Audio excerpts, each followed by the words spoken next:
dono dos meus dias.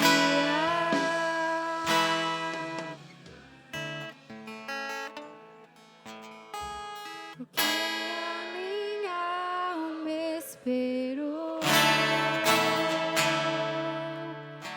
A fonte da vida que encontrou. És o dom de Deus, o Messias,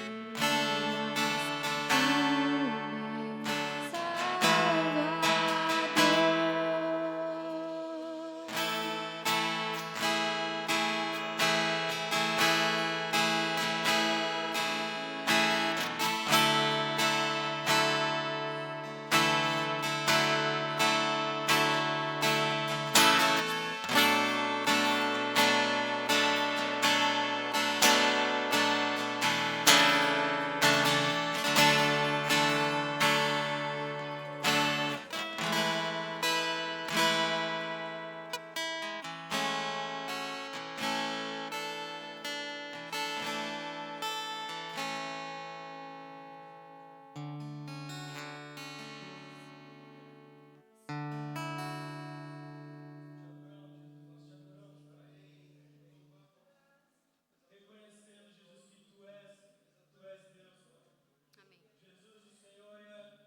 Tem alguém que esteja enfermo aí no nosso meio?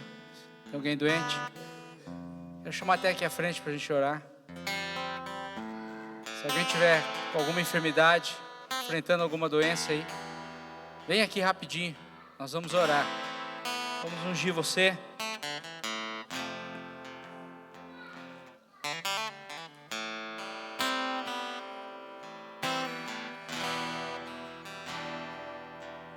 Daniel, por favor.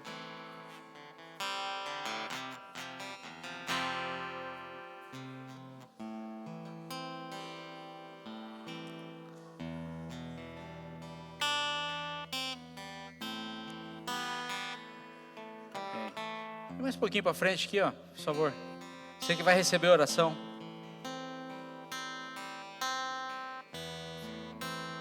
Amém. Senhor, nós cremos na Tua palavra. Senhor, a Tua palavra é a mesma, hoje, ontem e eternamente. O Senhor não muda. Em Ti, Senhor, não há nenhuma sombra de mudança. O Senhor fez. O Senhor é aquele que faz e é aquele que fará. E nós cremos, Senhor, que o Senhor pode entrar agora com providência e cura na vida desses irmãos e irmãs que aqui estão. Nós cremos, Senhor, que o Senhor pode operar milagres, prodígios e maravilhas, Senhor, na vida desses que estão aqui. E por isso, Senhor, nós queremos profetizar cura sobre esses irmãos e sobre essas irmãs. Nós profetizamos saúde, nós profetizamos a cura, nós profetizamos a restauração, nós profetizamos que cada organismo entre em ordem agora em nome de Jesus. Que tudo que está em desordem, toda enfermidade, toda doença, todo mal, toda enfermidade, repreendemos agora em nome de Jesus. Senhor, Tu és, Senhor, aquele que cura as nossas dores e sara as nossas enfermidades. E nós cremos, Senhor. Cremos, Senhor, que o Senhor está presente aqui nesta manhã. E que o Senhor pode, Senhor, operar a restauração e a cura no nome de Jesus. E que o Teu nome, Senhor, seja levantado, Senhor, através dos testemunhos. Que o Teu nome, Senhor, seja engrandecido, Senhor, através dos testemunhos, Senhor. Em nome de Jesus. Em nome de Jesus. Amém. Amém. Amém. Irmãos, assim que você receber a cura, testemunhe sobre isso. Fale do que Deus fez na sua vida. Em nome de Jesus. Quero chamar as crianças.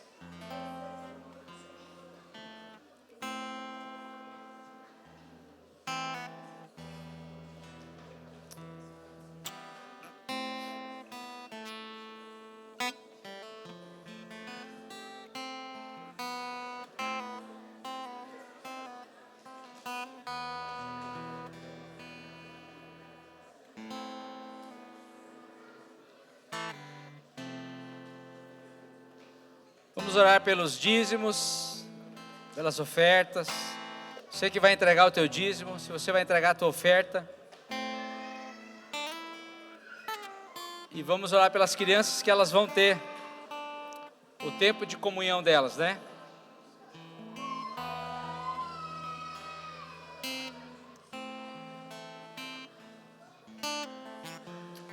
Vamos lá, crianças. Jesus, nós, mais uma vez, Senhor, nós entregamos em Tuas mãos a vida desses pequenos. Senhor, nós olhamos para eles e vemos meninos e meninas, Senhor, tão pequenos, tão frágeis ainda. Mas sabemos, Senhor, que o Senhor olha para eles E o Senhor enxerga neles homens e mulheres, cheios do Espírito Santo, cheios de poder, cheios de autoridade, Senhor, para testemunhar acerca do Teu nome. E nós oramos, Senhor, para que o Senhor continue os guardando em todos os seus caminhos. Guarda o Senhor, guarda cada criança, Senhor, guarda cada um, Senhor, livra-os do maligno, Senhor. Em nome de Jesus, Pai, nós clamamos, Senhor, que o Senhor derrame sobre eles do Teu Espírito Santo, que eles sejam cheios do Espírito Santo, Senhor, que eles tenham um encontro com o Senhor, ainda, Senhor, nos seus primeiros anos de vida, que eles possam ter uma experiência profunda, Senhor, de relacionamento com o Senhor. Essa é a nossa oração, Senhor, esse é o nosso clamor. Também te agradecemos, Pai, pelo Teu cuidado conosco, pela provisão que o Senhor tem derramado a cada dia sobre as nossas vidas. Senhor, abençoa, Pai, cada recurso, Senhor, que esses recursos sejam aplicados com direção e sabedoria do Espírito Santo para a glória do Teu nome, Senhor. Amém. Amém. Vamos lá, crianças, sem correr. Sem correr. Convidar o Daniel.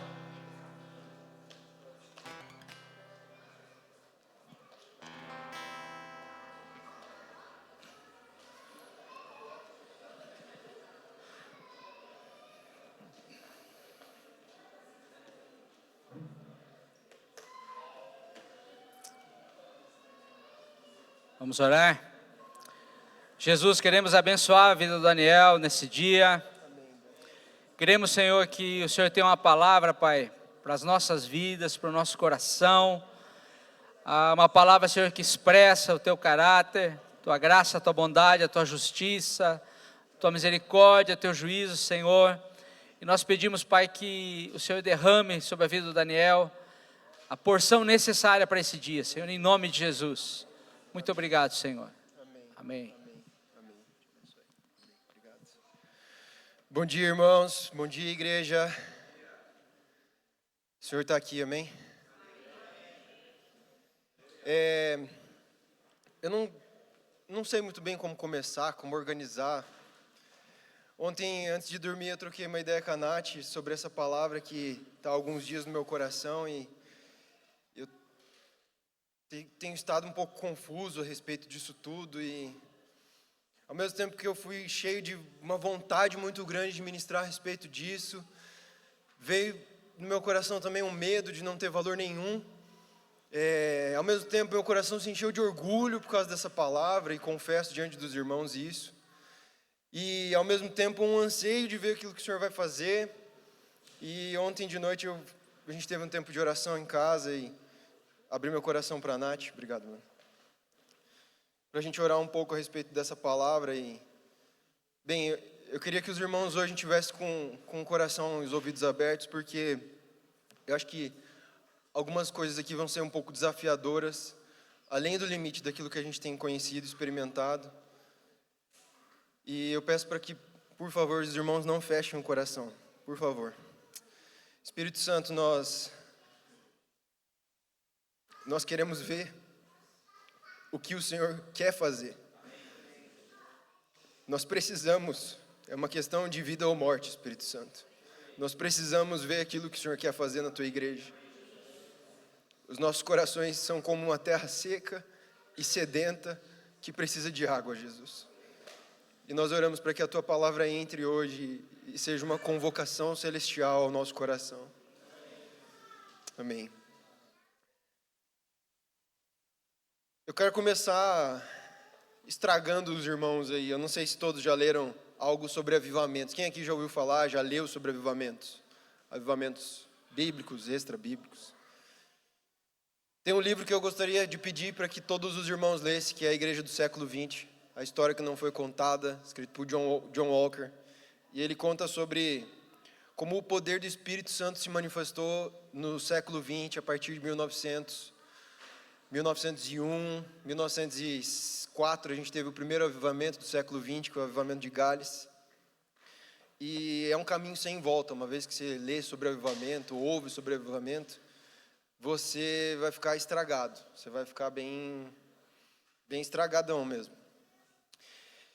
Em 1904, aconteceu o primeiro avivamento do século XX, chamado Avivamento do País de Gales. Alguns aqui já devem ter ouvido falar. O País de Gales, ele faz parte do Reino Unido, é uma nação que tem em torno de 1 milhão de habitantes.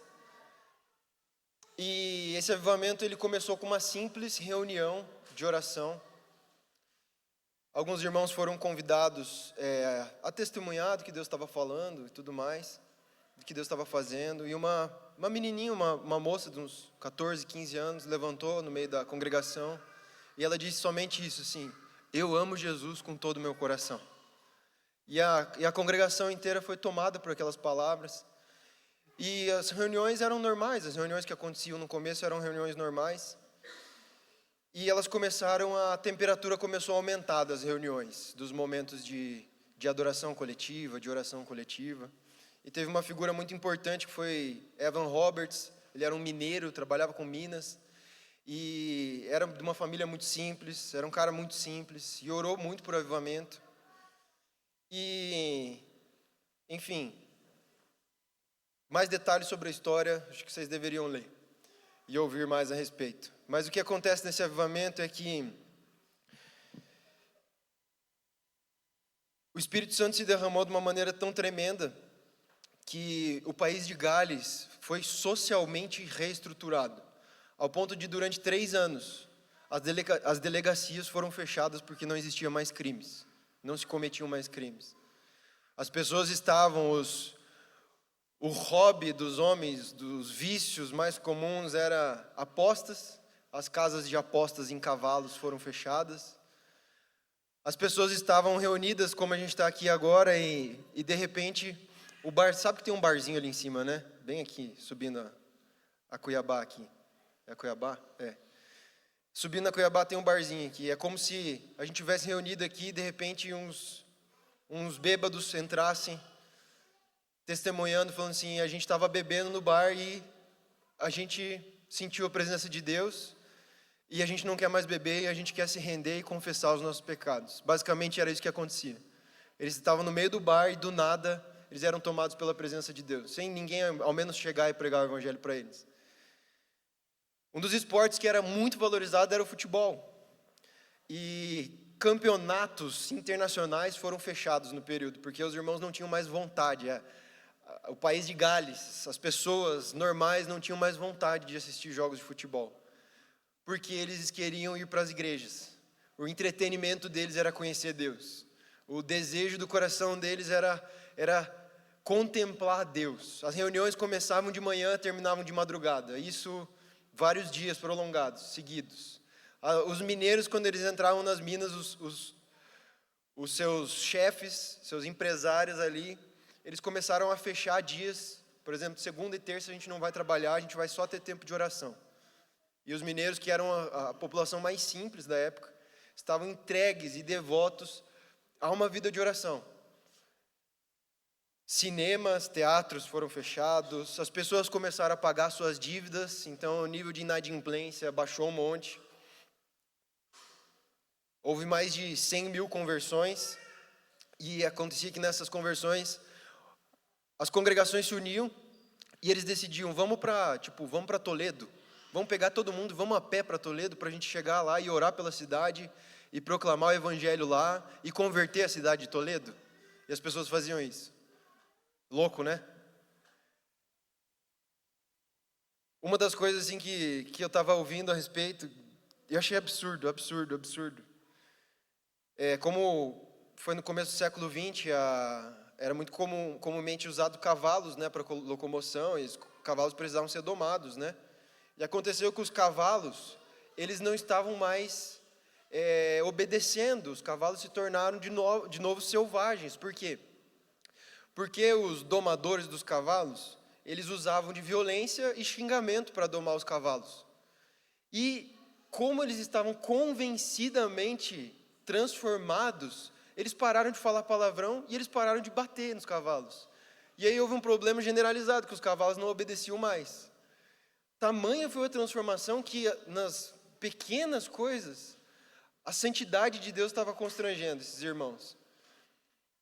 Esse foi um dos primeiros avivamentos do século XX. Depois a gente teve o avivamento em Azusa, foi em Los Angeles, 1906. Evan Roberts e alguns irmãos, Frankel Bartleman, eles trocavam correspondências. E o Evan Roberts animava esse Frank Bartleman, que morava lá em Los Angeles, testemunhando daquilo que Deus estava fazendo. E a partir disso, Frank começou a orar sobre avivamento. E eles enfrentaram muitos problemas no começo. Esse avivamento foi um avivamento muito intenso também, pela busca dos dons, especialmente pela busca de falar em línguas. Naquele contexto, aqueles irmãos entenderam de que o sinal evidente, essa é a visão pentecostal também, né? De que o sinal evidente da presença do Espírito, do batismo no Espírito, é falar em línguas. Eu creio que existem outras formas de manifestação, né, da presença do Espírito de Deus, né? Não é a única evidência de sermos cheios do Espírito. Mas aquilo era a busca e era o que o Espírito Santo estava derramando, e era a visão que o Espírito Santo colocou no coração deles. E esses irmãos começaram a queimar e arder, e desejavam mais do Senhor, ao ponto das pessoas passarem na rua, na frente de um casebrezinho de madeira que eles se reuniam.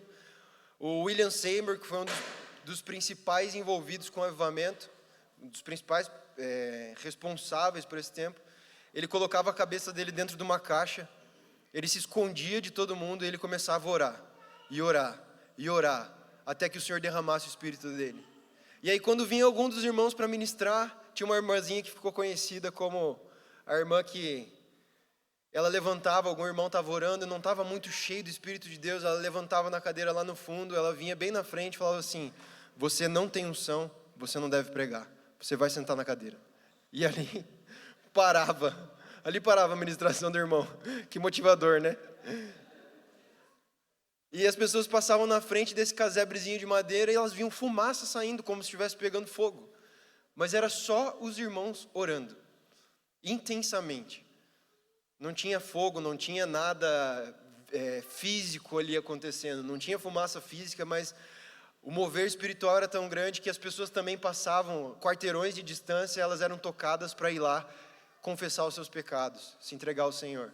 As pessoas passavam na frente e elas eram curadas. Só de andar na frente, não tinha ninguém pondo as mãos sobre elas e pedindo, nem ungindo elas. As pessoas passavam na frente e elas eram curadas, porque o Espírito Santo derramou o poder dele nesse tempo. Então, falar em línguas, curas extraordinárias. Em 1948, no Canadá, a gente teve um outro movimento. Esse da Azusa foi em 1906. Em 1948, a gente teve um derramar do Espírito que foi conhecido como chuva serôdia. No movimento da chuva serôdia houve também um derramar muito intenso do Espírito de Deus. Um grupo de 25 alunos estavam orando num seminário, ajoelhados, e de repente um deles foi tomado pelo Espírito de Deus e começou a profetizar.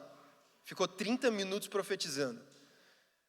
Ele falou assim, como Deus falando, né? Porque eu vou derramar o meu Espírito, eu vou restaurar os ministérios, os 9 dons vão voltar a funcionar, a igreja vai ser cheia do Espírito de Deus. Deus restauraria também a imposição de mãos, e foi o que aconteceu a partir daquilo ali. Grande parte daquilo que nós cremos hoje sobre...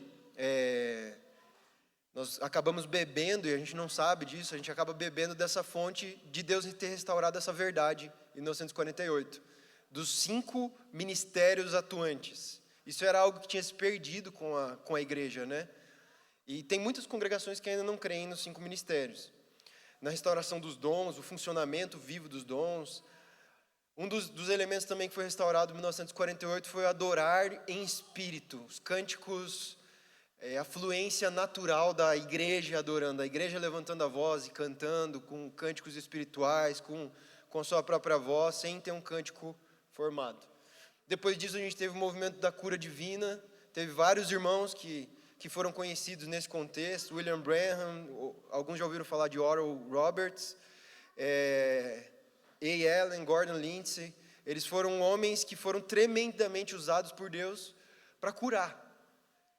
Esse William Branham, em uma das jornadas que ele estava fazendo de cura e pregando sobre avivamento, ele estava chegando numa cidade e ele teve um sonho de uma criança que ela tinha sido atropelada por um trem. E ela tinha sido totalmente destruído, o corpo dela. Tinha sido totalmente destruída. E ele teve a visão, um sonho com essa criança. E quando ele chegou naquela cidade, de fato isso tinha acontecido. Ele chegou, ele orou por essa criança e ela foi ressuscitada. Tamanho foi a manifestação de Deus que tem inumeráveis outros milagres acontecendo nesse contexto. Isso foi chamado movimento da cura divina. Depois a gente teve o movimento carismático, depois a gente teve o movimento do Espírito Santo entre os jovens, época ali do Woodstock, 1969, eu acho, né? Houve um movimento muito grande, um enforçamento muito grande do uso de drogas nos Estados Unidos, a política de faça amor, não faça guerra, né? Essa ideia entre esses jovens mais liberais. E acontece que o Espírito Santo, no meio de toda essa confusão de uso de drogas e prostituição, o Espírito Santo se derramou e houve uma conversão em massa desses jovens viciados em drogas, e se chamou Jesus Movement, movimento de Jesus. E esses jovens começaram uma verdadeira revolução. Teve um filme que foi lançado ano passado, o nome dele é Jesus Movement, que fala um pouco sobre essa história, fala pensado bem por cima, assim. Ali que surge David Wilkerson, enfim, os hippies ali foram convertidos. E mais recente a gente teve um mover do Espírito de Deus, teve vários outros movimentos, tá? O movimento dos carismáticos foi interessante por causa do derramar do Espírito entre as igrejas tradicionais e católicos. Os irmãos católicos começaram a ouvir falar sobre esses irmãos pentecostais que estavam recebendo o Espírito Santo, ficaram indignados, falaram, o que é isso que está acontecendo? E aí mandaram alguns católicos, alguns padres, e esses padres chegaram para conhecer esses pentecostais, cheios de resistência, e foram cheios do Espírito de Deus. E levaram, hoje o que a gente tem no movimento da Igreja Católica Carismática tem origem nesse contexto, nesse derramar do Espírito ao longo do século XX. Mas em 2023 a gente teve, não sei se todos acompanharam, uma universidade de Asbury, nos Estados Unidos, no Kentucky. Os jovens estavam saindo de um culto normal que acontecia na universidade, e de repente eles viram que alguma coisa diferente estava acontecendo. Existia um mover diferente, o Espírito Santo estava fazendo algo diferente ali. E começaram a chamar mais jovens, e aquilo ali foi se estendendo. Resumo, 17 dias incessantes de adoração e louvor, a partir de uma simples reunião mesmo. E confissão de pecados, as pessoas, muitos jovens que tinham abandonado o Senhor, outros que não conheciam o Senhor, começaram a chegar ali. Teve mais ou menos 50 mil pessoas que foram do mundo inteiro lá para Asbury para ver o que estava acontecendo nesse avivamento. Pessoas sendo curadas, pessoas em cadeiras de rodas, saindo de lá sem cadeiras de rodas. E o que tem chamado meu coração nesse tempo, assim, sobre esses avivamentos, é que todos eles tiveram um apelo, uma convocação de Deus à santidade. Jonathan Edwards falava que a principal marca do avivamento é a santidade. É a santidade e é o cumprimento da grande comissão. Os irmãos, eles têm uma experiência com o Deus Santo, a presença viva do Deus Santo, são constrangidos, confessam os seus pecados, entregam todos os seus pecados diante do Senhor, e aí são enviados. O movimento pentecostal chegou no Brasil por causa de 2 homens que foram tremendamente tomados pelo Espírito de Deus. E eles vieram para o Pará e começaram a reunir, ministrar para a população indígena. Passaram fome, passaram muitas dificuldades, mas eles foram feridos por Deus, pelo Espírito de Deus. E eles não conseguiram ficar parados. E eles vieram para o Brasil. Eu não lembro se eles são americanos, são ingleses, enfim. Acho que é uma história mais conhecida desses caras aí. Eram suecos. Isso, obrigado. E eu não sei porquê, mas o Senhor tem me lembrado, eu tenho lembrado nos últimos dias sobre esses avivamentos, mas eu tenho lembrado de algo muito específico assim sobre os avivamentos. Em Joel 2, queria pedir para os irmãos abrirem. Joel 2, 28 e 29.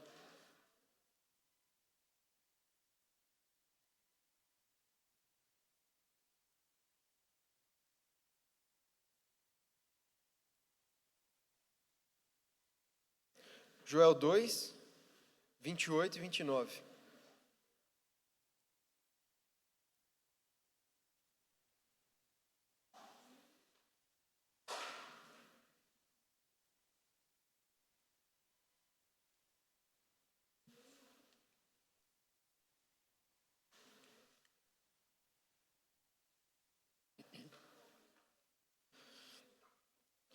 Depois disso, derramarei o meu espírito sobre todas as pessoas.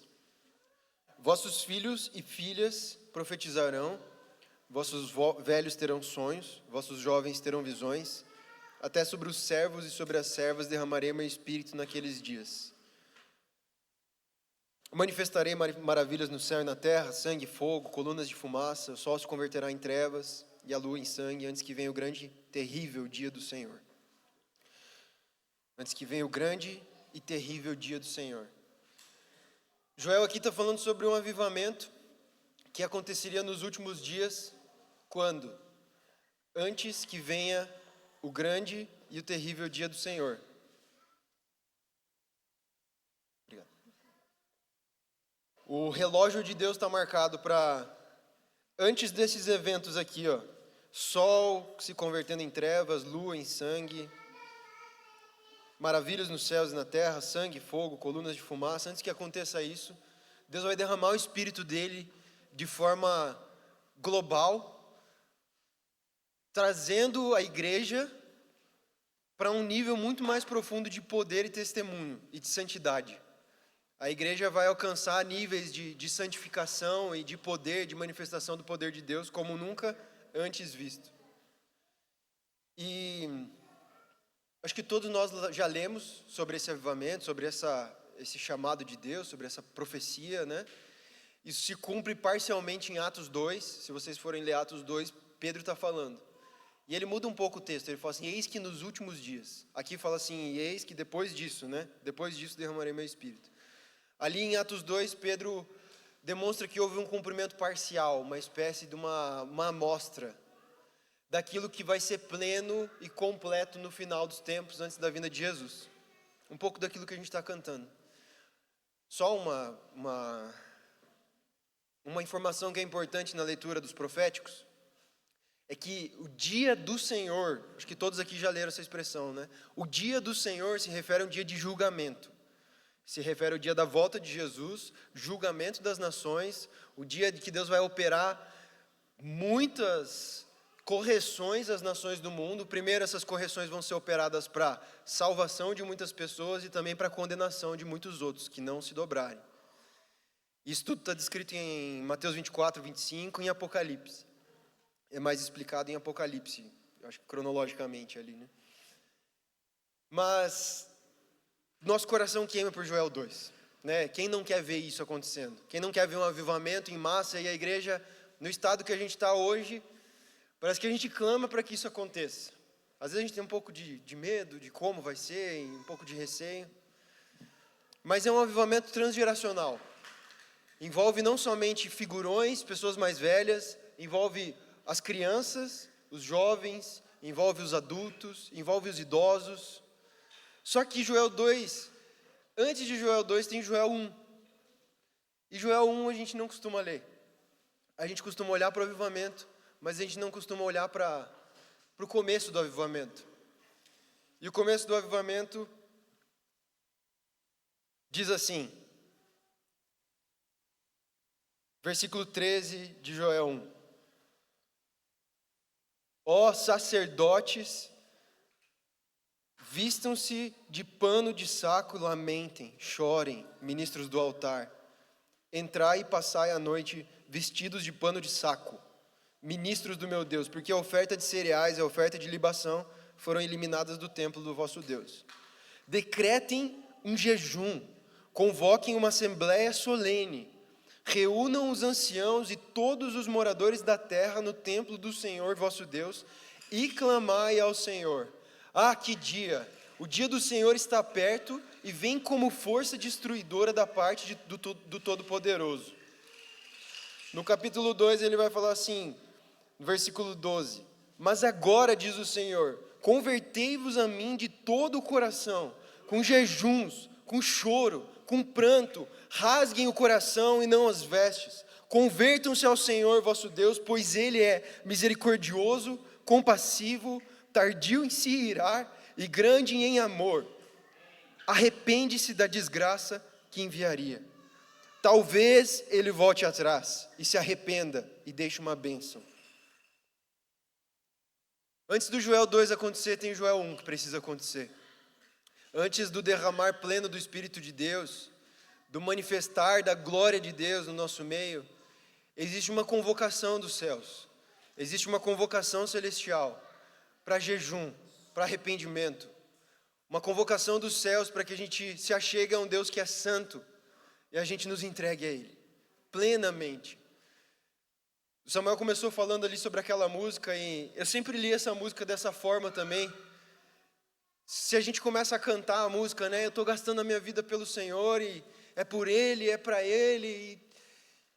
E às vezes a gente se sente acusado em algumas músicas que a gente canta. Às vezes a gente se sente acusado até em algumas mensagens que a gente prega. Para falar bem a verdade, assim, eu não estou vivendo tudo isso aqui que eu estou falando. Mas eu creio que a gente tem que ser como um farol que ilumina o caminho para onde a gente quer andar. O farol, ele projeta a luz para frente. Ele projeta a iluminação para a direção em que a gente tem que andar. E muitas das coisas que nós cantamos e pregamos, nós temos que nos comprometer a projetar o nosso caminho em direção àquilo, a ir em direção àquilo. O primeiro chamado para qualquer avivamento é um chamado para um encontro com a santidade de Deus. Em Isaías 6 fala que os anjos estão diante do Senhor, e a gente cantou isso hoje também. Os anjos estão diante do Senhor e eles são tomados de uma forma tão violenta, de uma forma tão... é como irresistível, é como um imã que atrai. Você simplesmente não consegue não ser atraído. Os anjos são atraídos por Jesus no trono, e olhando para Ele, eles cantam santo, santo, santo. Eles não cantam bom, bom, bom. Belo, belo, belo. Misericordioso, misericordioso, misericordioso. Quase um trava-línguas. Eles cantam santo, santo, santo. Porque a essência de Deus é a santidade. Sem santidade, Hebreus 12, 14 fala assim, sem santidade ninguém verá a Deus. Mateus 5, 8 diz que bem-aventurados são os puros de coração, porque verão a Deus. Então, ver Deus, a condição para ver Deus é ser puro de coração. A condição para ver Deus é ser santo. Quem poderá subir ao monte do Senhor? Salmos 24. Quem poderá permanecer no seu santo lugar? Aquele que tem mãos limpas e um coração puro, que não recorre aos ídolos e nem jura por deuses falsos. Quem pode encontrar o Senhor? Quem é santo. O sumo sacerdote no Velho Testamento, Deus, quando estava organizando a casa, aquela tenda para encontrar com o povo de Israel, Ele mandou que o sumo sacerdote fosse criado era um tipo de uma placa com a qual ele devia entrar, amarrada na testa dele, escrito santidade ao Senhor. Porque era necessário que ele estivesse totalmente consciente de que estar diante de Deus era necessário santidade, porque Deus é santo. E ele entrava com os pés descalços, por quê? Para lembrar de que aquele chão no qual ele estava pisando, aquele pó da terra no qual ele estava pisando, era o mesmo material do qual ele era feito. Ele não era nada diante de Deus. E Deus clamava e chamava por homens santos. Em Mateus 5,48, Jesus diz assim, sejam santos, porque como o vosso Pai Celestial é santo. Assim como o Pai Celestial é santo. E é interessante porque todos os avivamentos eles aconteceram no meio de...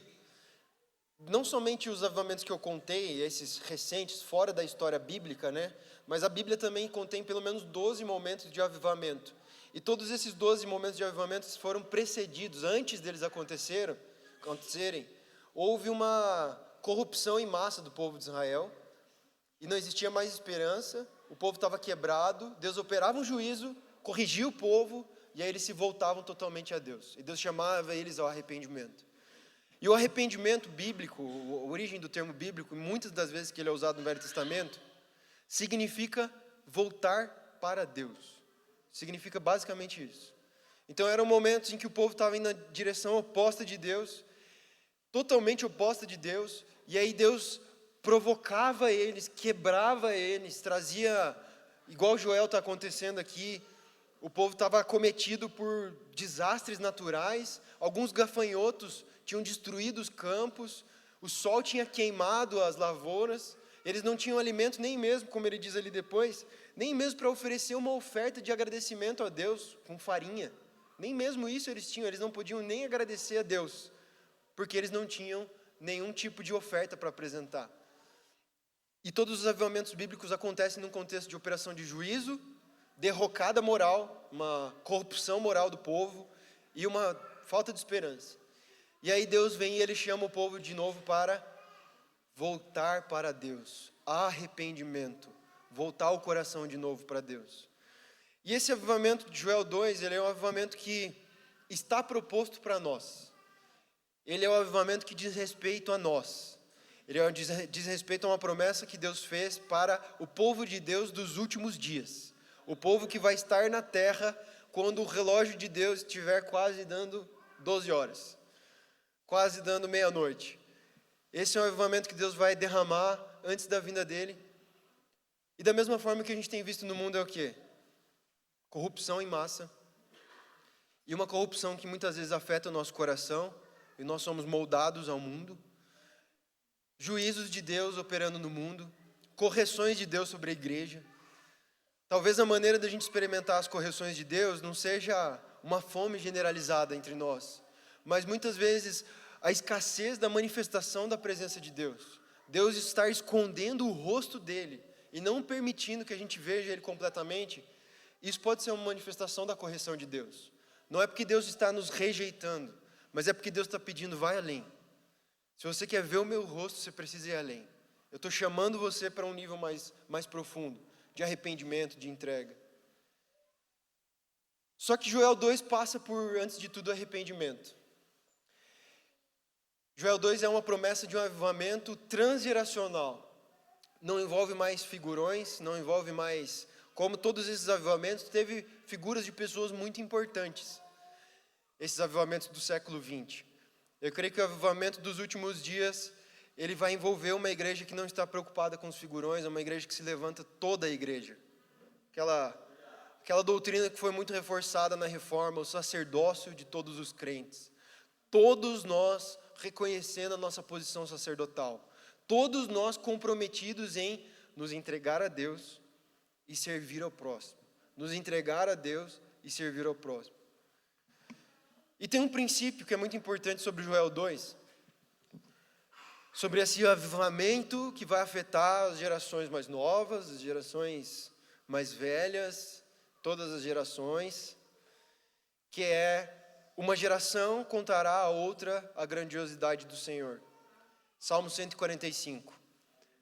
Uma geração contará a outra a grandiosidade dos teus feitos, eles anunciarão os teus atos poderosos, proclamarão o glorioso esplendor da tua majestade e meditarei nas maravilhas que fazes. Anunciarão o poder dos teus feitos temíveis e eu falarei das tuas grandes obras. Proclamarão as memórias da tua imensa bondade e celebrarão a tua justiça. Aqui está falando sobre um dos princípios do povo de Deus. Aquilo que Deus faz na minha geração, eu sou convocado, comprometido a ministrar sobre as gerações que estão chegando. Aquilo que as nossas gerações, geração dos nossos pais experimentaram, eles são obrigados a nos ensinar, a proclamar a nós. É quase uma lei de Deus a respeito de como o povo de Deus tem que funcionar. E acontece que em Juízes 2:10, essa lei foi quebrada. Porque vocês vão lembrar de Josué. Josué foi mentoreado por Moisés. E Josué foi convocado, foi comprometido por Deus a entrar na terra prometida, aquilo que Moisés não conseguiu cumprir.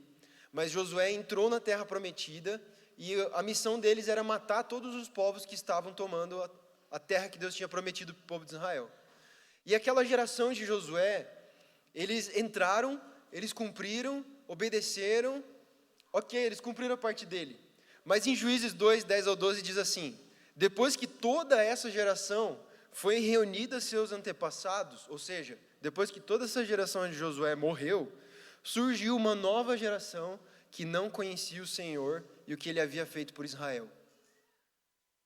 Então os israelitas fizeram o que o Senhor reprova, prestaram culto aos Baalins, abandonaram o Senhor, o Deus dos seus antepassados, que os havia tirado do Egito. Seguiram e adoraram vários deuses dos povos ao seu redor. O que existe aqui é uma quebra de um compromisso de Deus ser um povo de Abraão, Isaac e Jacó, um Deus que transmite a sua revelação de geração em geração.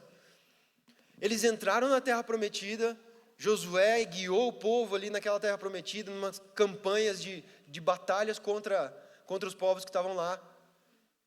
Ok, eles tiveram as experiências deles com Deus, mas eles não comunicaram os grandes feitos do Senhor à geração que tinha nascido depois deles. E por causa disso, essa nova geração, ela se perdeu. Eles se perderam em idolatria, se perderam com as nações ao redor, porque eles não conheceram o Deus dos seus pais. Quando há uma quebra desse compromisso, esse dever, primeiro de experimentar os grandes feitos de Deus e de comunicar às gerações que estão vindo, o que ocorre é uma perdição, uma idolatria, é um povo que se perde, que se corrompe. O chamado de Joel 2, ele necessariamente nos comissiona, nos compromete com isso. Antes de tudo, nós precisamos nos comprometer em conhecer o poder de Deus. Nossa geração. A gente precisa conhecer o Espírito Santo de Deus, buscar o Espírito Santo de Deus, conhecer os grandes feitos do Senhor. Porque nós somos o povo que vai herdar a terra prometida. Nós vamos entrar na terra prometida. É muito possível que o Senhor, pelo estado que está o mundo atual, que o Senhor não tarde em voltar. É muito possível que a gente vai ver o Senhor nos ares. Nós vamos nos encontrar com Ele nos ares. É muito possível. Mas como nós temos nos comprometido com isso? Algumas semanas atrás, o Jefferson e o Elvis compartilharam uma palavra sobre deserto. Lembra que foram 2 domingos seguidos, assim, né? E domingo passado o Samuel falou um pouco sobre isso também, sobre um legado. E eu lembro que o Jefferson e o Elvis falaram sobre períodos de deserto que a gente passa. Não sei se todos lembram disso, né? Sobre a gente aprender a confiar no Senhor nesses períodos de deserto. E eu quero esticar essa interpretação deles. Nós não estamos passando por períodos de deserto. A nossa jornada como igreja é uma jornada no deserto. Como o povo de Israel levou 40 anos para poder chegar na terra prometida, nós estamos numa jornada para chegar na terra prometida. Nós temos que adotar nos nossos corações, nós precisamos nos comprometer com uma visão de um povo peregrino. Um povo que não pertence a essa terra. Um povo que não pertence a esse mundo. O que acontecia naquele contexto é que, para pensar no absurdo assim, e como devia ser desgastante aquilo lá. Você estava num dia num lugar, você montava sua tendinha lá, montava sua caminha, se arrumava, ajeitava, colocava as crianças para dormir. No outro dia, Moisés falava assim, então pessoal, já estamos de partida, desmonta a tenda e põe no lombo aí e nós vamos para outro lugar. Chegava no outro lugar, dormia mais um dia. Dormia às vezes uma semana, 2 semanas. Era impossível, não sei se vocês, quando vocês viajam por um pouco de tempo, você fica incomodado de ficar longe de casa. O sentimento de estar num lugar que é seu, que é a sua casa, que é a sua habitação, ele é um sentimento que a gente precisa ter, por organizar a nossa própria cabeça. Então esse povo, eles viveram 40 anos sem ter uma casa, sem ter um lugar onde eles podiam descansar, sentar e falar assim, estamos bem agora vamos criar os filhos aqui. A identidade deles era um povo praticamente nômade, era um povo que vivia andando, e eles não conseguiam encontrar descanso no deserto. O descanso que eles estavam esperando somente na terra prometida. E a gente tem estudado Hebreus, e Hebreus tem comunicado muito essa verdade também, de que nós estamos nessa mesma jornada. Parece que quando a gente tenta se adequar ao mundo e ficar bem, e ficar estável, todo mundo aqui tem a vontade de ficar estável, bem, de não ter mais nenhum risco, não ter nenhum problema. Não sei se eu sinto lhes dizer isso, mas isso não vai acontecer. Até que o Senhor venha, a gente não vai encontrar a nossa terra prometida, nosso descanso prometido. Então nós precisamos, já engolir o remédio amargo de uma vez, entender assim que nós somos um povo peregrino. Nós não vamos encontrar descanso nessa terra. Essa terra não é nossa. Esse deserto não foi criado para a gente viver. Foi um ambiente proposto para Deus para a gente ser purificado. É isso que Deus fez no deserto. Deus estava purificando o povo de Israel. para que eles entrassem puros na terra, para que eles pudessem, quando eles entrassem na terra, eles reconhecendo o Deus que prometeu a terra, eles vivessem lá com shalom, com paz. Uma paz que não era só de não ter inimigos, mas era o próprio campo, a vida natural ser cheia da presença de Deus. Só que eles entraram na terra e se perverteram. E aí Deus expulsou eles para as nações, até eles serem purificados, que ainda não aconteceu, né? Então nós estamos nesse progresso, nós estamos nesse trajeto. Estamos no deserto. Então a primeira mentalidade que a gente precisa ter. Parece que eu estou migrando para muitos pontos, né? Parece que está meio bagunçado, mas espero trazer tudo para organização. Nós estamos num deserto. Nós estamos vendo a mão poderosa de Deus. Deus não tem permitido faltar nada. Deus tem guardado as nossas famílias, Deus tem guardado as nossas casas, Deus tem guardado os nossos filhos, os nossos corações, Deus tem nos guardado.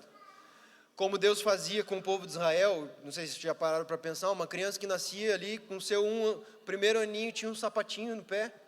Aquele sapatinho durante os 40 anos, ele ia crescendo no pé da criança. Já pararam para pensar nisso ou não? Fala ali na Bíblia que os sapatos deles cresciam, as roupas não estragavam. Eles tinham maná todos os dias. A gente também tem experimentado os milagres de Deus. Talvez não é nesse nível, mas continua sendo sobrenatural. Talvez não é essa versão dos fatos, mas continua sendo sobrenatural. O fato de Deus não permitir a gente passar fome, o fato da gente sempre ter o que compartilhar com os irmãos, o fato da gente a gasolina está cara, né? Está muito cara. Mas você já parou para agradecer a Deus que você tem dinheiro para pagar a gasolina? É uma versão diferente dos fatos. Mas os milagres de Deus continuam reais, o sobrenatural de Deus continua verdadeiro. E nós temos experimentado disso, e nós precisamos transmitir o sobrenatural de Deus às gerações que estão vindo. Transmitir essa realidade para que eles não se percam na idolatria, como esse povo que entrou na terra prometida, eles não conheciam o Deus dos pais deles, e aí eles idolatraram, aí eles se perderam. Nós estamos sendo chamados para ser uma geração que é como Noé. Jesus fala em Mateus 24, e como foi nos dias de Noé, assim será também a vinda do Filho do Homem.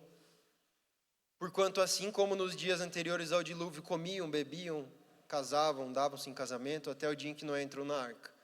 E não perceberam até que veio o dilúvio, os levou a todos, assim também será a vinda do Filho do Homem. Eu não sei se já pararam para pensar nesse exemplo de Noé como um peregrino também, como um homem que decidiu não firmar as estacas na sua geração, sabe? Não, tipo, eu não sou daqui, eu não sou dessa geração, eu não sou desses.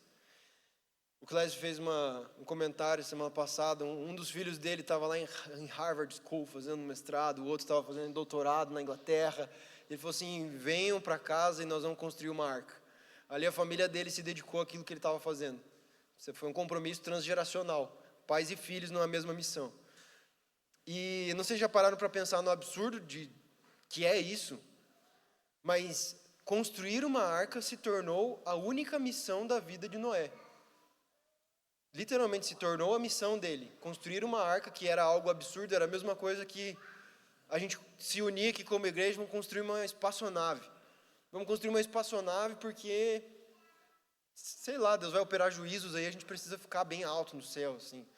Tamanho era o absurdo disso, porque nunca tinha chovido naquele contexto. Então as pessoas passavam, zombavam, isso é um absurdo, isso é ridículo.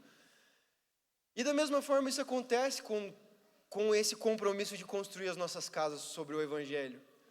Porque nós estamos falando sobre o final dos tempos em que Apocalipse fala sobre gafanhotos, devoradores, destruidores, que serão como exércitos que vão destruir o mundo. Não parece uma loucura? Às vezes até para nós parece meio doido isso. Fala sobre o sol parar de brilhar e a lua ser transformada em sangue. Fala sobre todas aquelas pestes que aconteceram lá em Moisés, acontecerem de novo num nível mais escatológico e global. E nós estamos construindo as nossas casas para o dia do Senhor. Como nós estamos construindo as nossas vidas para o dia do Senhor? Como nós estamos nos comprometendo para entrar na terra prometida? Como nós estamos andando na jornada até chegar nesse lugar? E é isso que Joel 2 está nos ensinando, Joel 1 e 2 está nos ensinando. Nós temos a promessa de um profundo derramar de Deus. Nós temos a promessa de que Deus nunca vai desamparar a sua igreja. A igreja de Deus, ela é chamada em Isaías 62, o povo de Deus é chamado em Isaías 62 de diadema, a coroa de Deus. Então a igreja ela é como uma coroa que Deus põe na cabeça dele, e ali ele estampa a grande vitória dele. O que é uma coroa? A coroa é um símbolo que demonstra autoridade, certo? Você reconhecia um rei antigamente pela coroa que ele usava, os filmes mostram isso. Então Deus ele é como esse grande rei do universo, que ele decidiu que a maneira dele expressar a autoridade, a maneira dele mostrar que ele é rei, é ter um povo, que é o povo dele, é como uma coroa colocada na cabeça de Deus. É por meio da igreja que Deus revela, por meio do povo de Deus que Deus revela a sua autoridade na terra. Revela o seu poder, revela quem Deus é, o seu caráter santo. Em Efésios 3, 10 ao 12, eu ouvi uma expressão uns dias atrás, achei interessante, que fala que a igreja ela é como a vitrine da sabedoria de Deus. Sabe quando você passa na rua, você vê uma vitrine, e aquilo que é deixado ali, aquele catálogo na vitrine ali, são os itens mais belos, né, que fazem você desejar entrar na loja. Da mesma forma, a igreja ela é como a vitrine de Deus, para o conhecimento da sabedoria dele. Olha o que diz Efésios 3, 10 ao 12. Para que agora, pela igreja, a multiforme sabedoria de Deus seja conhecida dos principados e potestades nos céus. Basicamente, o que está falando aqui é que por meio de nós, Deus humilha os demônios, os principados, as potestades, é por meio de nós, da igreja. Deus humilha, Deus expõe à vergonha os principados e potestades, segundo o eterno propósito que fez em Cristo Jesus nosso Senhor, no qual temos ousadia e acesso com confiança pela nossa fé nele. Então nós somos esse povo que é a coroa de Deus, que é a vitrine da sabedoria. Aqui diz a multiforme sabedoria de Deus, a sabedoria que só ele tem. A maneira de Deus revelar a sabedoria é por meio da igreja, por meio de nós. Joel 1 fala sobre a convocação desse povo, que foi chamado para ser um povo santo, que foi chamado para ser a vitrine de Deus, que foi chamado para ser o povo que vai coroamos o Senhor Jesus, como a gente canta o único, né? Nós somos o povo que é reconhecido na Bíblia como o fruto do penoso trabalho de Jesus. Jesus sofreu muito na cruz, para que ele pudesse olhar para nós e nos ter para ele totalmente. Então Joel 1 está trazendo uma convocação para esse povo. E eu queria... Geralmente quando a gente olha para o Velho Testamento, a gente acha que as coisas do Velho Testamento ficam lá e agora a gente é só no Novo Testamento. Mas existe um princípio muito profundo aqui em Joel. É um princípio chamado de Assembleia Solene. A Assembleia Solene ela foi usada em Israel por inúmeras vezes. Era uma convocação que ela era feita para toda a nação de Israel se achegar a Deus no templo de Deus, e ali eles confessariam todos os pecados deles. E ali eles apresentariam a vida deles diante do altar de Deus. A Assembleia Solene também foi adotada em Atos 2. Foi uma assembleia solene que permitiu que esses irmãos experimentassem do derramar do Espírito em Atos 2. Eles estavam reunidos em Jerusalém há 40 dias, certo? Eles ficaram com Jesus em 40 dias e estavam em Jerusalém há 10 dias, clamando em jejum pelo Espírito Santo. E é interessante porque fala no texto de Atos 2, fala assim que os homens e as mulheres. Porque o sentido que esse texto quer dar é que toda a congregação, possivelmente tinha crianças ali junto, possivelmente tinha idosos ali junto. E todos eles tinham sido convocados por Jesus. Fiquem em Jerusalém até serem revestidos do alto. E eles adotaram essa convocação de Jesus como uma assembleia solene que vinha lá do Velho Testamento. Quando o povo de Israel se perdia, quando o povo de Israel se corrompia, os sacerdotes, aqui fala sobre os sacerdotes chorarem e rasgarem suas vestes, porque eles eram quem representavam o povo. Não era somente eles que deveriam fazer isso, mas eles estavam mostrando para o povo qual era a conduta que eles deveriam adotar. De humilhação diante de Deus, de arrependimento, de rasgar as vestes, de chegar diante de Deus e falar assim, Deus, nós somos miseráveis como povo. Não era um arrependimento individual, era um arrependimento coletivo, corporativo, todo o povo de Deus humilhado diante de Deus, com pano de saco e lamentando. Assembleia solene foi adotada em muitos desses avivamentos que eu comentei, em muitos deles.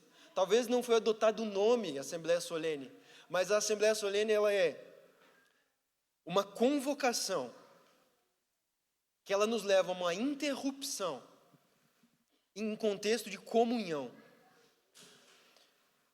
Tocai a trombeta em Sião, no capítulo 2. Tocai a trombeta em Sião e dai o alerta no meu santo monte.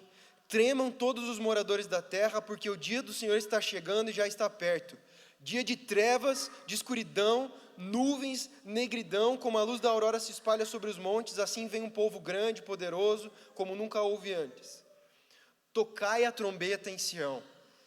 A trombeta ela era tocada no meio do povo de Israel, num som muito alto e claro de que o povo devia se reunir para arrependimento. Mas não era uma convocação que partia do povo. É Deus falando por meio de um profeta. Era Deus convocando o povo. Era Deus chamando o povo, venham a mim em arrependimento. A convocação de uma assembleia solene. O que é explicar a expressão assembleia solene, né? Assembleia é uma reunião e solene é uma reunião muito séria. É uma reunião diante da majestade de Deus. A convocação parte de Deus. A convocação nasce no coração de Deus. Ela se manifesta num contexto de comunhão, porque são todos do povo de Deus que devem abraçar esse arrependimento. Não é um pecado que eu cometi, é um pecado que eu cometi e que afeta o corpo.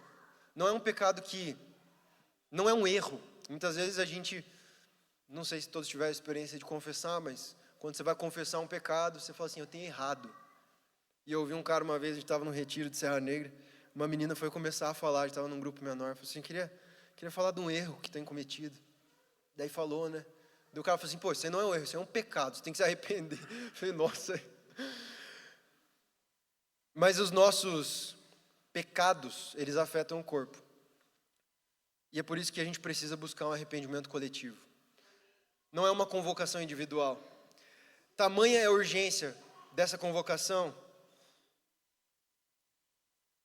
que ele diz no capítulo 2, versículo 16, reúnam o povo, santifiquem a comunidade, ajuntem os anciãos, reúnam os meninos, as crianças de peito, saia o noivo do seu quarto e a noiva do seu aposento, chorem os sacerdotes, ministros do Senhor, entre o pórtico e o altar, e digam, ó Senhor, poupa o teu povo, e não entregue a tua herança ao vexame, para que as nações zombem dele.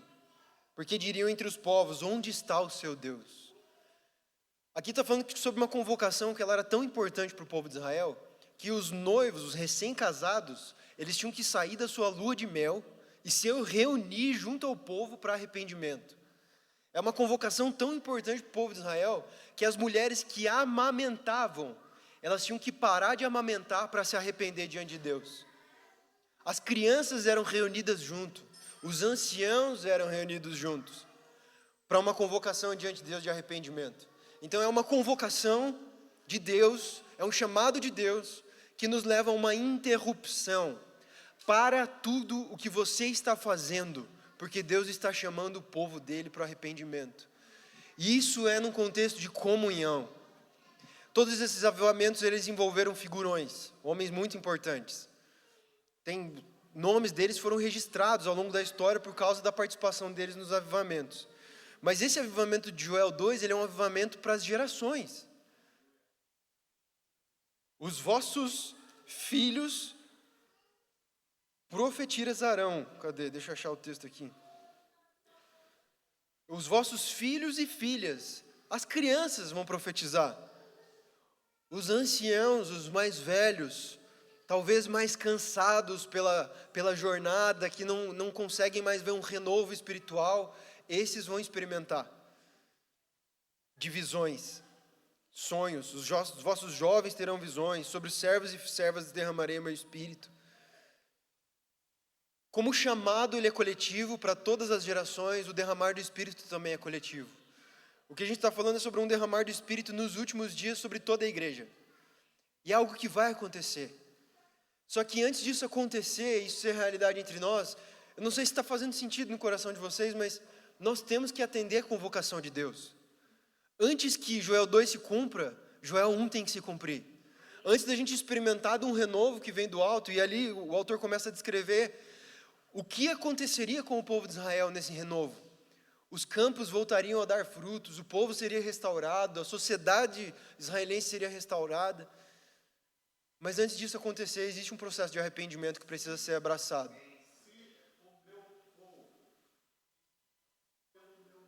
Amém.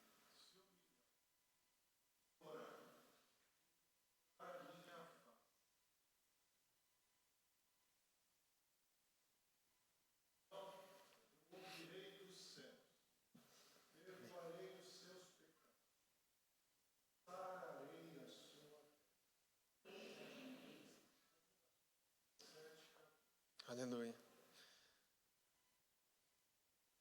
Decretai um jejum, convocai uma assembléia solene, reúnam os anciãos e todos os moradores da terra no templo do Senhor vosso Deus, e clamem ao Senhor. É interessante porque Joel não fala sobre nenhum pecado em específico que esse povo estava cometendo. Santidade não é somente não pecar. Geralmente a gente olha para as nossas vidas e talvez você esteja olhando para você falando assim, mas quais pecados que eu tenho para me arrepender? Confesso meus pecados. Mas a santidade, ela é, além de se separar do pecado, é de se separar totalmente para Deus. Jesus é santo não somente porque Jesus não pecou. Jesus é santo porque Ele é completo, Ele é íntegro, Ele é dedicado à glória de Deus. O pecado veio muito antes. Então quer dizer que Jesus, antes do pecado surgir, Jesus não era santo, Ele só se tornou santo depois do pecado existir? Faz sentido essa analogia? Nós precisamos, como igreja, nos dedicar a Deus. Nós precisamos, como igreja, nos dedicar inteiramente a conhecer o poder de Deus. Porque nós somos a coroa do Senhor. Porque nós somos a vitrine de Deus, pela qual a glória dele é conhecida. O clamor do povo de Israel ali era: Deus, não deixa o povo falar mal de você. Nós somos o teu povo, não deixa o teu povo ser humilhado no meio das nações, porque quem é humilhado é você, Deus. É você quem está saindo no prejuízo, é você quem está sendo exposto. Ó Senhor, poupa o teu povo e não entregues a tua herança ao vexame, para que as nações zombem dele. Poupa o teu nome, Deus. E a promessa para essa convocação, ela é muito simples. Arrependa-se, convoque um jejum, um clamor. Por quê? Quando a gente para pensar no porquê que a gente tem que se arrepender, né? A gente fica, porque Deus vai tirar meu trabalho, porque Deus vai me prejudicar, porque Deus vai fazer algo contra mim. Mas olha a resposta do porquê nós precisamos nos arrepender como igreja. Porque Ele é misericordioso e compassivo, tardio em se irar e grande em amor, e arrepende-se da desgraça que enviaria. Nós podemos nos arrepender porque Deus é misericordioso e compassivo. Não é porque Deus vai nos destruir, mas é porque Ele é misericordioso, compassivo e tardio em se irar. Talvez Ele volte atrás, se arrependa e deixe uma bênção. Hoje eu queria propor para os irmãos para que a gente, hoje como igreja, a gente abraçasse esse compromisso. Eu creio que a palavra que o Samuel trouxe ali durante a canção, é ele ali que a gente cantou, né? Ela fala sobre um compromisso. O comentário dele foi sobre um compromisso que a gente faz como igreja de viver aquilo que a gente está buscando cantar. E eu queria que essa palavra hoje ela fosse uma convocação no nosso coração. Mas não é uma convocação para atender um apelo, não é uma convocação para a gente ficar com medo. É uma convocação para uma forma de viver diante de Deus. É uma convocação para o povo de Deus, para a coroa de Deus, que é estampada diante da cabeça de Deus, como Deus mostra a sua majestade. O que eu queria que essa palavra fosse hoje é como... Eu só queria comentar a respeito de uma convocação que Deus tem feito ao meu coração. Nas últimas semanas, assim, eu tenho orado muito sobre o Senhor me dá e nos dá pureza de coração. E ele começou a fazer isso. A gente estava numa reunião lá em Curitiba, de adoração com alguns irmãos do louvor. E na hora daquela reunião, a gente começou a cantar algumas músicas. E eu lembrei que eu tinha pecado contra o Senhor. E eu lembrei que eu tinha, umas 2 semanas, uma semana antes, eu tinha olhado para uma mulher na rua e eu tinha desejado ela no meu coração. E naquele exato momento que a gente também estava cantando ali, houve um sentimento que veio no meu coração de que eu devia cantar mais alto. Porque talvez as pessoas ouviriam minha voz e iam gostar. Foi um pensamento muito rápido. E eu pensei comigo mesmo, eu falei assim, eu posso orar depois, me arrepender, e eu acho que posso continuar cantando aqui. Mas o Senhor me lembrou disso, sobre pureza de coração. A promessa de Deus para os puros de coração é de que verão a Ele. E eu olhei para aquilo ali e falei assim, cara, a recompensa é muito maior do que eu ficar escondendo meu pecado. E eu olhei para os irmãos que estavam na reunião e falei assim, irmãos, eu quero confessar 2 pecados que eu estou no meu coração. E eu confessei, eu abri meu coração e o Senhor trouxe vida ali, muitos irmãos confessaram. Algumas semanas atrás,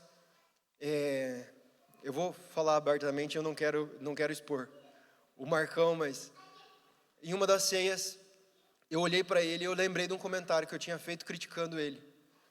E eu chamei ele antes da ceia, eu falei assim, Marcão, eu tenho orado por pureza de coração. E eu sei que tem muito de Deus dentro de você, e eu quero ver Deus em você. Eu sei que o que a minha carne me faz ver é pecado. O que a minha carne me faz ver é o meu pecado.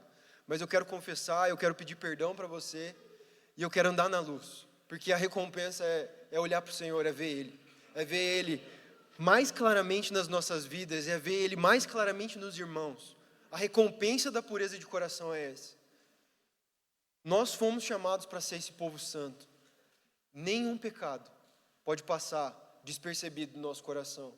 A gente precisa aprender a confessar os nossos pecados. Eu lembro de uma palavra do Leonard Ravenhill. Ele diz que Deus só manda fogo num altar que existe oferta.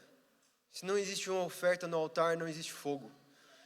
Ele quis dizer o quê? Que para uma vida mais profunda do conhecimento da glória de Deus, para uma santidade maior, nós precisamos subir no altar. E é as nossas vidas que precisam queimar. Não é um domingo, não é uma reunião em grupo das casas, conexões. É uma vida moldada no deserto. Uma vida de peregrinos. Nós precisamos restaurar o altar do jejum na congregação. Nós precisamos restaurar esse altar. E não é o jejum de um ou outro fazendo. É o jejum da igreja se comprometendo a jejuar. Nós precisamos restaurar um altar de adoração, de oração a Deus. Nós precisamos restaurar o altar de confissão de pecados nessa congregação. Nós estamos sendo convocados pelo Senhor a andar na luz, porque a recompensa é vermos Ele. Nós precisamos restaurar um altar de contentamento em Jesus, contentamento no Senhor. Grande parte das nossas murmurações é porque a gente tem sido cegado por esse tempo. E a gente olha para os milagres que Deus faz no dia a dia e a gente considera como nada. Um irmão esses dias atrás falou que ele estava mal, estava azedo, e ele foi tomar banho de manhã, e ele olhou para o chuveiro e falou assim, Deus, obrigado porque eu tenho um banheiro. E o dia dele foi transformado, por causa de dar espaço em gratidão ao Senhor. E eu creio que é tempo de nós como igreja, eu sei que não é uma palavra fácil, e eu gostaria que o Senhor movesse o coração dos irmãos, para esse compromisso de santificação. Um compromisso em que a gente possa olhar para os nossos filhos e despertar no coração deles temor ao Senhor por santidade. Em que os nossos filhos, eu não tenho ainda, logo terei, mas em que os nossos filhos olhem para nós dobrados diante do Senhor, eles entendam como Deus pode ser adorado. O único meio de Deus ser adorado, quebrantamento, arrependimento. O problema é que talvez nós não estamos experimentando os grandes feitos do Senhor, e muito menos os nossos filhos serão lembrados disso. Porque nós não somos a geração que está entrando violentamente na terra prometida. A gente não está conhecendo Deus. E que tipo de Deus nós vamos apresentar para as próximas gerações? Nós precisamos nos comprometer com a realidade dessa convocação solene. De jejum, uma vida de jejum. semanal. Isso vai do seu coração diante do Senhor, o tempo que você vai dispor. Mas nós precisamos restaurar esse altar como igreja. Restaurar um altar de confissão, da gente pôr os nossos pecados diante do Senhor, expor os nossos pecados aos irmãos e nos arrependermos, voltarmos para Deus.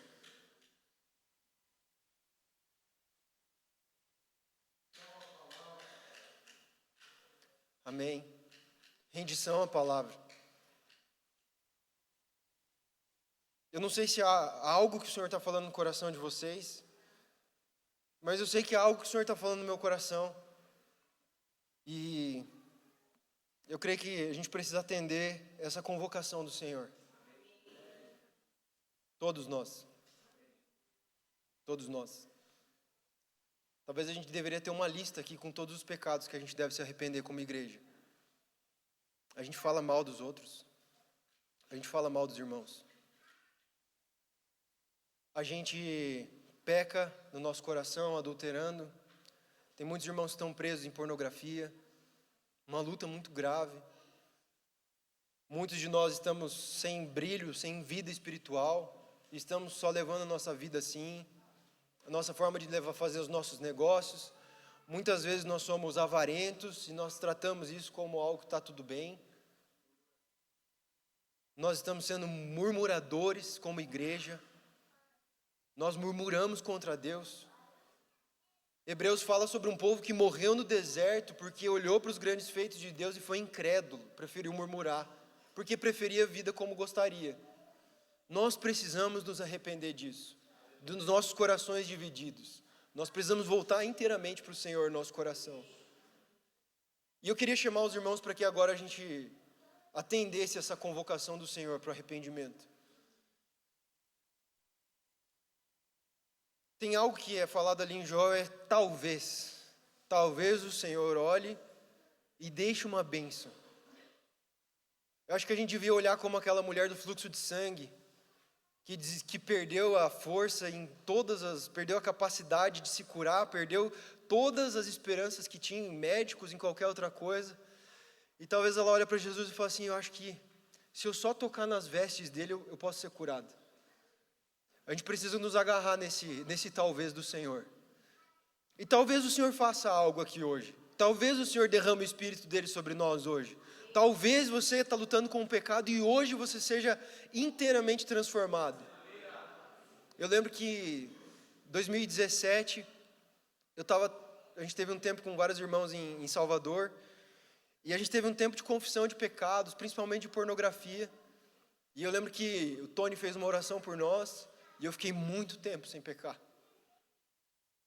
Aquele foi talvez que aquele momento o Senhor encontrou meu coração. Mas eu sei que tem muitos outros irmãos que também lutam contra isso. Irmãs que também lutam contra isso. Não só isso, muitas outras coisas. Maledicência. Mas nós não estamos e não precisamos ser guiados pelos resultados visíveis. A nossa obediência a Deus já é o sucesso. Nós precisamos abandonar a ideia de que eu preciso ter um sucesso pessoal e daí eu continuo fazendo isso para Deus. O nosso sucesso tem que ser obedecer ao Senhor. E talvez hoje o sucesso que a gente vai experimentar é nós nos dobrarmos diante do Senhor, nos humilharmos e só isso. E nós abraçarmos isso na nossa vida como uma convocação que vem do céu. Porque o Senhor vai fazer grandes coisas. Porque Ele prometeu e Ele não é mentiroso.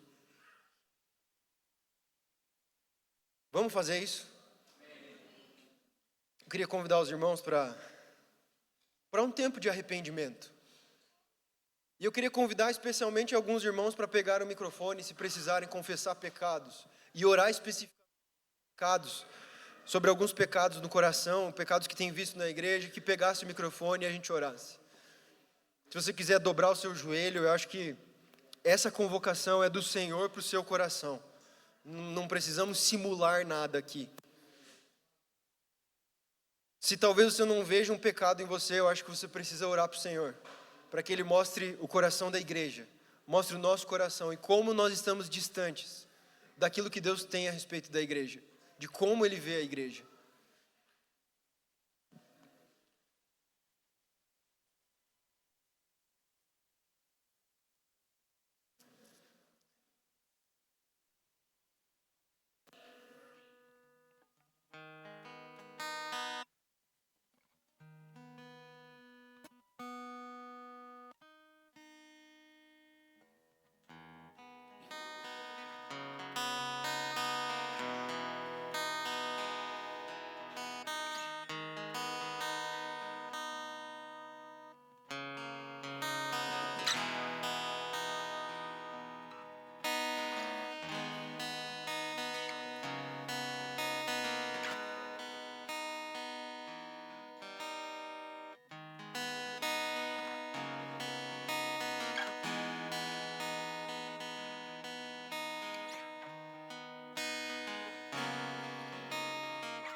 Deus, nós queremos nos achegar à sua santidade agora, Pai.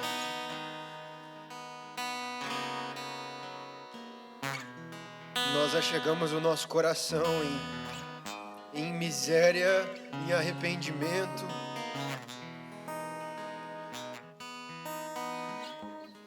Há uma convocação, há uma trombeta soando. A sua voz nos chama, Senhor, para um tempo de avançarmos em tua direção.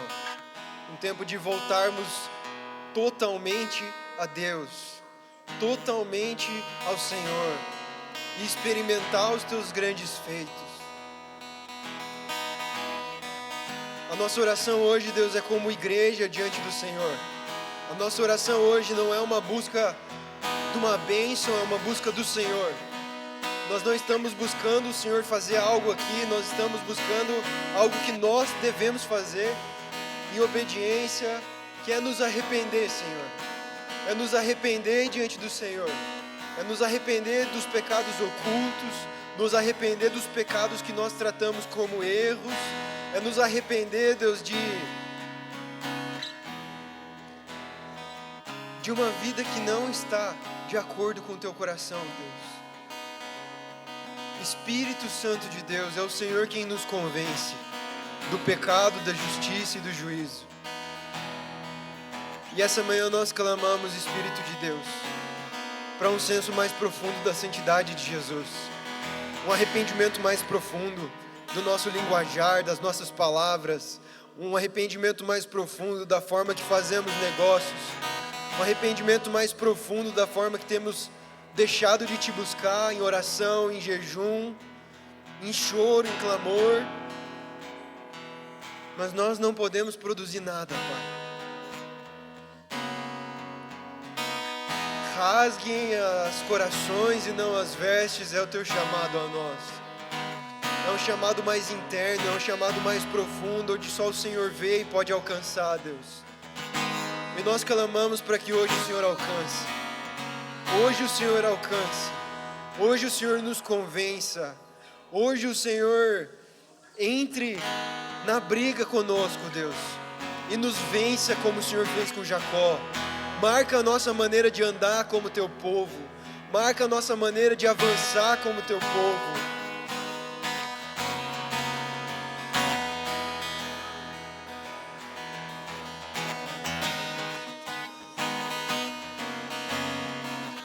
Pai, eu quero orar, Senhor Deus, como irmão dos meus irmãos, Pai. Como necessitado, Senhor Deus. Necessitado. Bem-aventurados os pobres, os que se reconhecem necessitados, precisando, Pai. Não temos respostas para nós mesmos em nós. Não é o nosso clamor por si que nos trará vitória, mas é o Senhor, Pai. E nós precisamos, Pai. Precisamos da Tua palavra, Pai. Da Tua palavra. Nos dá a Sua palavra, Pai. Não como livro, não como ideia, mas como alimento, Pai. Como o maná que precisamos, Pai. Em nome de Jesus. Nós não temos solução em nós mesmos, nós não temos palavra em nós mesmos, a nossa própria palavra, mas a Tua palavra, Senhor Deus. Abre nossos ouvidos espirituais, Pai.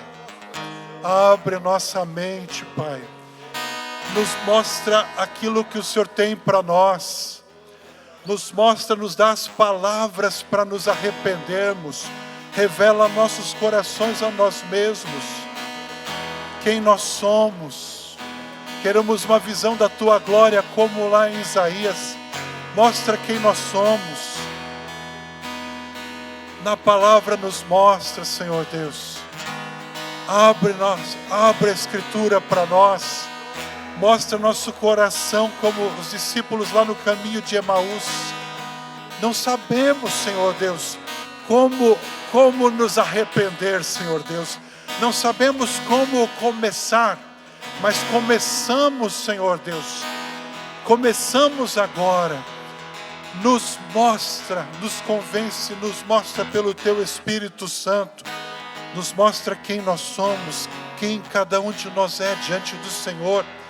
Começa a nos revelar na Tua Palavra, entre os irmãos com irmãos, usa uns aos outros no Senhor, na Palavra, na testificação do Espírito Santo.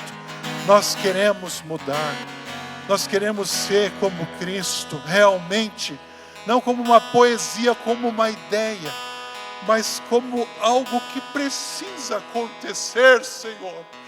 Precisamos do Senhor para nos mudar, nos transformar. Nós não podemos viver como vivemos por nós mesmos. Nós não podemos ser uma religião. Nós não podemos ser religiosos. Nós não podemos ter ideias sobre Deus. Nós não podemos comentar sobre o Senhor. Nós precisamos do Senhor, Pai, e nós temos que estar limpos com o Senhor, o Senhor nos limpando. Nós queremos essa limpeza. Vem nos lavar, vem nos limpar. Nós queremos, Pai, faça do Teu jeito, faça da Tua forma, opera, Senhor Deus. Esse desejo, Pai, é um desejo para que o Senhor venha sobre nós, é um clamor para que o Senhor venha sobre nós. Aconteceu em outros lugares, pode acontecer aqui também. O Senhor é o mesmo, a Tua Palavra é a mesma, Teu Espírito é o mesmo, Pai. E o Senhor quer disposição de coração. Nós estamos dispostos, Senhor Deus, a entrar nesse caminho de arrependimento. Nós queremos caminhar esse caminho com o Senhor. Vem nos ensinar na Tua Palavra pelo Teu Espírito. Vem mover-te da Tua forma e do Teu jeito, como quiseres, Senhor Deus. Toma a Tua direção, conforme Tua Palavra, conforme a testificação do Espírito. E, Senhor Deus, eu confesso meu orgulho, Senhor Deus, confesso minha arrogância, confesso religiosidade, confesso, Senhor Deus, julgamento e condenação, confesso, Pai, eu quero, Senhor Deus, amar, Senhor Deus, quero amar profundamente, Senhor, pelo Teu Espírito Santo, Pai. Quero discernir pelo Teu Espírito Santo, Pai, e não pretensamente, Pai, como pela religião, como pelo orgulho de conhecimento, Pai. Não sei nada, não conheço nada, Pai. Preciso de toda a Tua Palavra, preciso de todo o Teu Espírito, preciso de toda a Tua Palavra, preciso comê-la, preciso amar o Senhor na Tua Palavra. O maná para o meu deserto, é o maná para o nosso deserto. Precisamos amar mais a Tua Palavra, é o maná para o nosso deserto. Estamos caminhando aqui, não é fácil. Podemos orar uns pelos outros, mas respostas já foram dadas na Palavra.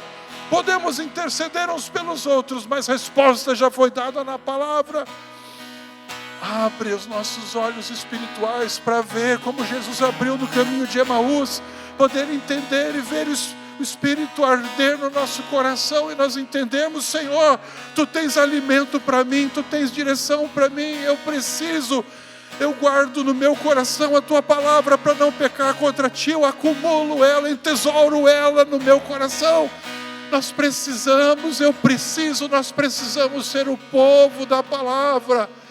Pai, nos ajuda, Senhor Deus, até que fique mais difícil pecar, porque tão cheios da Palavra, tão cheios do Espírito. Eu preciso disso, Pai. Eu estava desistindo, Pai, eu estava me angustiando e me deixando revoltar, estava amargurado, Senhor Deus. Mas o Senhor Deus, eu não viverei a amargura, Senhor Deus. Confesso a amargura, Pai. Eu quero amar, Senhor Deus, eu quero perdoar, eu quero amar, eu quero orar com meus irmãos, eu quero amar, eu quero lutar junto, Senhor. A resposta não está em mim, não tenho resposta, ninguém tem resposta para mim, eu não tenho resposta para ninguém, mas o Senhor tem resposta para todos nós, e é o Senhor que quer dirigir, nos dirige a cada um de nós. E Senhor Deus, quando for difícil, Pai, nós vamos amar, Pai. Quando for difícil, nós vamos perdoar. Nós vamos andar juntos no Senhor, ó Pai. E faz o que o Senhor quiser, do jeito que o Senhor quiser, Pai. O que não for do que o Senhor quiser, do jeito que o Senhor quiser, é do meu coração, é dos nossos corações, e isso não agrada ao Senhor. Vem sobre nós, Pai. Nós temos um caminho na palavra, um caminho para andar. A palavra é Jesus. A palavra aponta para Jesus. Jesus aponta para a palavra que aponta de novo para Jesus. O caminho que nós devemos seguir, o caminho do arrependimento está na palavra, nos ajuda a caminhar. Todo avivamento aconteceu pela palavra, por voltar-se à palavra, para a busca do Senhor na sua palavra. E tudo que o Senhor já declarou, tudo que o Senhor já falou, nos ajuda a caminhar, sim. Faz o que o Senhor quiser, do jeito que o Senhor quiser. Toma tuas direções, Pai, sobre cada um de nós. Sobre cada um de nós.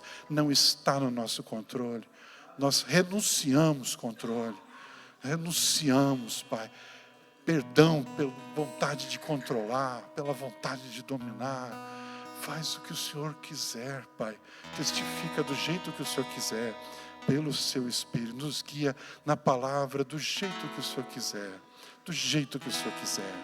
Do jeito que o Senhor quiser. Em nome de Jesus.